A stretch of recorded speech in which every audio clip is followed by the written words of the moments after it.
A visão faz você nadar contra a correnteza, faz você ir contra a boiada, faz você ir contra o fluxo, faz as pessoas te acharem maluco porque você está indo por outro lugar, porque você tem uma outra visão. Porque muitas das vezes as pessoas não têm a visão, elas simplesmente seguem o gado, seguem a manada, seguem a boiada. E aí, beleza? Bom, quem já empreende sabe que empreender é muitas vezes uma atividade bastante solitária. E não apenas para quem empreende, mas também para quem lidera, para quem é um CEO de uma empresa, um alto executivo, a posição onde ele exerce essa responsabilidade também ele vai estar mais sozinho do que no meio da galera. E não é por acaso que muitas das vezes os empreendedores cometem erros, cometem falhas, porque não existem fórmulas. Essas fórmulas, elas simplesmente não existem roteiros, ou seja, nada daquele modelinho que se viu na escola, na vida real, de fato, é dessa forma que funciona. Então, muitas das vezes, o empreendedor ele fica meio perdido. E razão pela qual, na minha trajetória empreendendo, eu sempre fui um cara que me considerei um caçador de insights, de sacadas, de insights. Eu sempre, quando me deparava com um desses insights, não importa de que fosse, poderia ser no dia a dia, através de um filme que eu estivesse assistindo, ou através de uma experiência prática, cotidiana, eu procurava sempre absorver um ensinamento, um insight, porque daquilo eu recebia inspiração e aquilo me dava direção, me fortalecia ali no meu dia a dia para eu trabalhar motivado e disposto a batalhar nas batalhas do dia a dia do empreendedorismo. Quem já empreendeu ou empreende sabe daquilo que eu estou falando. Quem nunca empreendeu na vida, às vezes fica achando que isso é papo de autoajuda, é porque na realidade esse cara nunca empreendeu. Se o dia que você empreender, você vai ver o que é o mundo real daqueles que acordam cedo todos os dias e todo quinto dia útil tem que pagar salário, aquele salário que alimenta várias famílias, é uma responsabilidade enorme. E essa responsabilidade, muitas das vezes, o empreendedor carrega sozinho, nas suas próprias costas. Como eu te falei, não tem um manual. Então, no dia a dia, durante os desafios, durante um ano, você sempre vai buscar insights. Eu sempre fui uma pessoa que me considerei um caçador de insights. Sempre busquei identificar nessas experiências, às vezes cotidianas, inspiração para eu ter ideias, para eu me inspirar, para eu me renovar, porque você toma pancada, você tem que se inspirar para você renovar. Renovar é tornar-se novo novamente, ou seja, é fundamental para você que está no campo de batalha, ali se superando muitas vezes emocionalmente, você se renovar, porque é daí que vem a sua motivação em meio a situações difíceis, por exemplo. Não é? Então, eu vou contar para vocês aqui uma situação que aconteceu comigo no ano de 2002, ou seja, eu já estava empreendendo há 7 anos com a WhatsApp. Naquela ocasião, a gente devia ter ali cerca de 36 a 38 escolas, no ano de 2002, quando eu resolvi me mudar do Rio de Janeiro para Curitiba. Lá em Curitiba, eu já estava trabalhando num contexto já de crescimento, eu já estava bem com 38 escolas, já morava bem, já tinha um patrimônio bacana, eu tinha 30 anos de idade nessa ocasião, estava muito bem financeiramente, mas eu queria mais, eu queria crescer, e aí a empresa eu senti que chegou ali a 38 escolas e ficou ali patinando sem sair do lugar. Já estava bem, estava ganhando grana, a empresa era lucrativa, mas abaixo da performance que eu gostaria de chegar rápido a 100 escolas, a 200 escolas, e eu sentia que a coisa estava devagar. E naquela ocasião eu enxerguei, guarde bem essa palavra, eu enxerguei que eu recomeçar de uma cidade como Curitiba, por exemplo, uma cidade que não era o Rio de Janeiro, onde eu sempre morei, e fizesse ali um grande trabalho, eu provaria que eu conseguiria em qualquer cidade recomeçar do zero e fazer algo relevante, e a partir desse exemplo eu inspiraria a rede e a gente cresceria mais, a gente subiria de patamar. Pois bem, me mudei para Curitiba, com carioca mudar para Curitiba, ainda mais no mês de julho, que é inverno. Eu lembro que eu cheguei 6 graus durante o dia, 0 grau de manhã, quase congelei, foi um bom teste. Eu me mudei, eu, Luciana, Breno, que tinha na ocasião 2 anos de idade, Bernardo, recém-nascido, Benjamin não tinha nascido ainda. Ou seja, eu, Luciana e praticamente 2 bebês chegando numa cidade nova com essa missão, estabelecer um marco de uma nova referência e a partir daí mover o Brasil inteiro. Essa era a minha visão naquele momento. Um cara que estava lá em Curitiba, que se chamava Édio, era um franqueado em Curitiba, estava ali meia boca, não estava com uma produção tão legal. A primeira coisa que eu tinha que fazer é trazer o Édio para o meu lado e falei, Édio, esse é o projeto, vem comigo e vamos avançar. O Édio logo falou, vamos embora, Flávio, estou com você, vamos fazer esse projeto. E aí o que a gente fez antes disso? Nós fomos tirar uma semaninha de férias, fomos juntos para um resort lá no Nordeste do Brasil, em Pernambuco, e a gente resolveu passar ali uma semana descansando, e num belo dia eu estava tirando uma soneca à tarde, coisa raríssima, férias, descansando, saindo ali daquele meu ritmo louco, aquela pegada forte que eu sempre tive. Mas o Édio já conhecia essa pegada e falou, Flávio, já que a gente vai trabalhar muito, vamos dar uma descansada. Primeiro eu falei, Édio, topo, vamos embora dar uma descansada. E um belo dia eu estava tirando uma soneca no quarto. E eu tive um sonho. Eu quero contar esse sonho para você. E antes de contar o sonho, eu quero te deixar claro que era só um sonho. Nem nenhuma experiência metafísica, sobrenatural. Quero antes de qualquer coisa, você saiba disso. Mas, como eu falei, sempre como um caçador de insights, situações de cotidiano, que dirá um sonho, que eu vou te contar agora, conseguiu me gerar alguns insights. E esses insights me ajudaram bastante naqueles anos. E eu vou contar para você agora. O sonho era o seguinte, eu estava dirigindo um Fusca.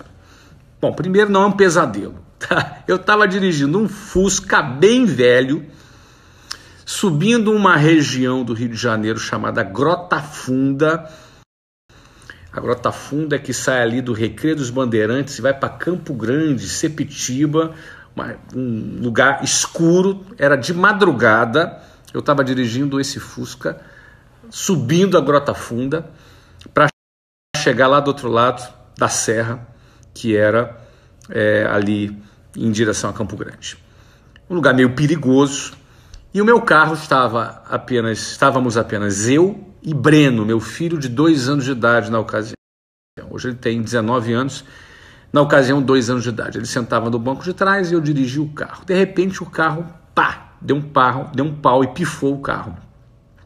E aí eu paro, assim, num local meio escuro, só debaixo de uma luz, e tinha uma galera ali, assim, meio suspeita, parecia a galera da malandragem ali do Rio de Janeiro.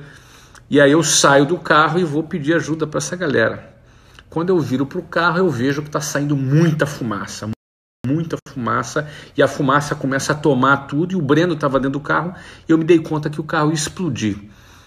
E eu gritei, Breno, sai do carro, e o Breno tá ali devagarzinho, um bebê de 2 anos de idade ali, deu um pulinho com as 2 pernas do carro e começou a correr, só que o carro explodiu e a fumaça tomou e eu comecei a não enxergar nada, não conseguia enxergar nada, preocupadíssimo, porque eu sabia que se eu não salvasse o Breno naquele momento, meu filho de 2 anos de idade, ele ou morreria asfixiado pela fumaça ou queimado pela explosão.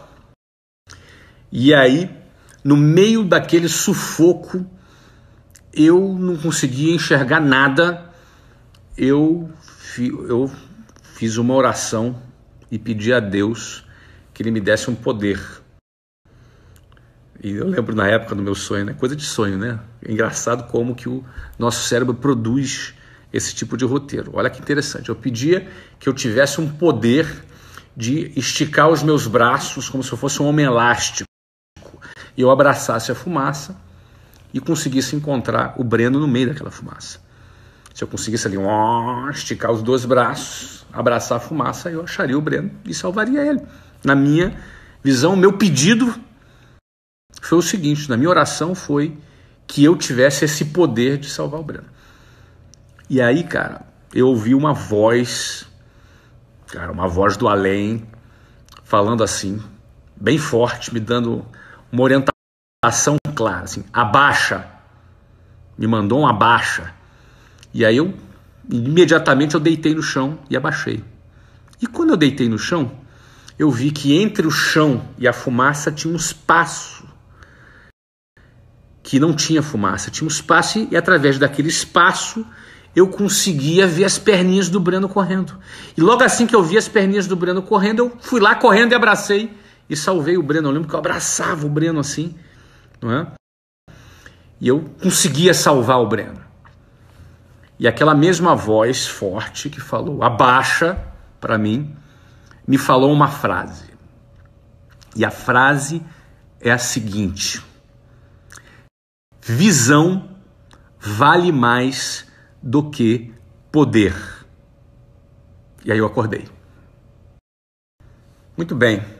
Eu acordei ali meio com o coração acelerado, no meio desse roteiro de suspense e ação que eu acabei de contar para você, e com aquela frase martelando na minha cabeça: visão vale mais do que poder. Aliás, quem viu antes aqui do Close Friends, foi a última frase que eu postei: visão vale mais que poder. E eu fiquei pensativo pra caramba, refletindo sobre aquele. Eu falei, cara, tem insight aqui que eu vou voltar inspirado aqui nessa nova fase, que era uma fase muito importante. Eu estava mudando de cidade, tinha 38 filiais da minha empresa, 38 endereços, já tínhamos ali mais de 1.000 funcionários, 1.200 funcionários talvez, trabalhando na rede. Eu era proprietário de todas aquelas escolas, isso com 30 anos de idade, e eu querendo passar de nível. E naquele momento que antecedia o início daquela fase, eu fiquei pensando no visão vale mais do que poder. No primeiro lugar, na história, no roteiro do sonho, antes de eu ouvir o desfecho, que era visão vale mais do que poder, e antes de eu ter achado o Breno, quando eu olhei por aquela fresta entre o chão e a fumaça, eu vi os pezinhos dele, eu achei, a voz falou a palavra abaixa. O que isso significa na minha avaliação? A condição para que você tenha visão é que você tenha humildade. Que você abaixe. Se você não abaixar, você vai continuar enxergando a fumaça na tua frente. A condição para que você enxergue é que você abaixe. Às vezes você está relutando, você está se achando o cara. Que não confunda autoconfiança com presunção. Se você não tiver a capacidade de ter a humildade não é autodesvalorização. Humildade não é você se desvalorizar.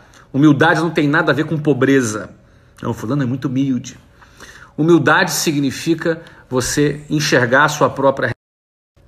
Se colocar numa condição de aluno para você aprender. Você só aprende algo se você estiver na cadeira de aluno. Tem muito aluno que não senta na cadeira de aluno. Ele se coloca como se fosse o professor, como se fosse o cara. Ah, isso aqui eu já sei. Não é bem assim. E você só vai enxergar quando você abaixar. E eu abaixei. E a voz vem: visão vale mais do que poder. Perceba que no sonho eu pedi poder. Qual era o poder que eu queria? O poder do homem elástico. podia ser da visão além do alcance, podia ser o poder do Homem de Ferro, do Homem-Aranha, do Super-Homem. Não, eu pedi na meu roteiro aqui, no meu sonho, tá, cara? O sonho é meu, não se mete do meu sonho. Eu queria ser um homem elástico, porque eu esticaria meus braços e salvaria meu filho. Quando eu pedi poder, a voz falou, abaixa, eu abaixei, eu enxerguei e veio a lição. Visão vale mais do que poder. Ou seja, eu ter enxergado valeu mais do que aquele poder de homem elástico que eu tinha. Só que poder pode ser muitas coisas. Poder pode ser dinheiro, pode ser grana, poder econômico, não é? Pode ser poder de conhecimento acadêmico, pode ser poder de networking, pode ser poder do seu sobrenome, da sua família, pode ser poder do seu influência política. E a realidade é o seguinte, eu era um Silva, sem networking, sem dinheiro, sem influência, sem sobrenome, porém, visão valia mais do que poder. E naquela nova fase que eu estava indo para Curitiba, eu sabia que para eu chegar onde eu chegaria, eu precisaria de uma nova visão, de uma nova inspiração. E eu me enchi de convicção enxergando. Falei, cara, eu tenho aqui algo muito valioso. Visão vale mais do que poder. Porque às vezes a gente quer poder. Né? O poder é um atalho. A visão não. A visão é aquilo que faz eu conseguir o que quiser e na hora que eu quiser e quantas vezes eu quiser. Esse é o poder. Esse é o maior de todos os poderes. É a visão. Então essa visão de pensar fora da caixa, de enxergar um novo modelo de negócios, né, de ter uma percepção de gestão de ser humano, de formação de pessoas, né, até mesmo de estar presente na rede social, já com tanta influência e tanto impacto como eu estou, já há 9 anos nesse processo, pioneiro aqui falando sobre empreendedorismo, incentivando as pessoas, certo? Ou seja, a visão de comprar, de vender, de recomprar, de expandir, de reverter. Não é? Eu recomprei uma empresa que não estava bem quando eu recomprei. Hoje está bombando, abrindo dezenas e dezenas de filiais por ano, crescendo pra caramba, bombando. Em breve vamos fazer o nosso IPO, pode escrever, em breve vamos fazer. Estamos crescendo mais de 50% esse ano de novo. Isso é o quê? É resultado de visão. Até porque, para pensar comigo, eu estou aqui nos Estados Unidos. Quem executa o trabalho são os meus executivos no Brasil. Eu dou para eles o quê? A visão. Porque visão vale mais do que poder.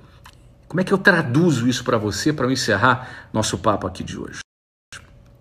Não é? Busca aprimorar a tua visão. Quando eu compartilho meus pensamentos, minhas ideias, minhas respostas que eu dou aqui para você, o cara insiste em perguntar, você tem arte, você tem avião? Eu falo, cara, ter é irrelevante. Eu faço gestão de ativos, não gestão de bens. O que é isso? Isso é uma visão. O dia que eu fui trabalhar numa empresa e quiseram me registrar numa CLT, eu falei, cara, vou ter um monte de desconto, vou pagar uma previdência que eu nunca vou usar, vou pagar um hospital público que eu nunca vou usar. Eu quero saber de CLT. Um exemplo, eu registro todos os meus funcionários, porque essa é a lei, mas eu não quis isso para mim. Isso é uma questão de visão. A visão faz você nadar contra a correnteza, faz você ir contra a boiada, faz você ir contra o fluxo, faz as pessoas te acharem maluco porque você está indo por outro lugar, porque você tem uma outra visão. Porque muitas das vezes as pessoas não têm a visão, elas simplesmente seguem o gado, seguem a manada, seguem a boiada. Porque ela é muito mais fácil, às vezes, e cômodo para ela seguir a boiada do que ela pensar, do que ela querer ter uma visão diferente. Eu posso te afirmar que mesmo que você não tenha a visão, se você tiver a visão, mesmo que você não tenha um capital ou conhecimento, você vai dar um jeito, porque a visão vai fazer você dar uma solução. Você vai arrumar um sócio, você vai apresentar a ideia, o cara vai se apaixonar pela sua visão, ele vai se apaixonar pelo seu projeto. Por quê? Porque você tem visão. E aí você parte para agir com visão. Pior coisa que tem, cara, é você querer agir sem visão. Você pode estar motivado sem visão, com dinheiro sem visão, Com influência sem visão, você vai quebrar a cara. E com visão, na direção certa, indo para a direção certa, você vai dar a solução para os outros problemas. Seja capital, seja influência, seja contato, seja o que for. Aconteceu assim comigo e até hoje acontece, porque eu guardei essa frase para mim. Visão vale mais do que poder. Vale para mim, eu tenho certeza que vale para você também. Valeu?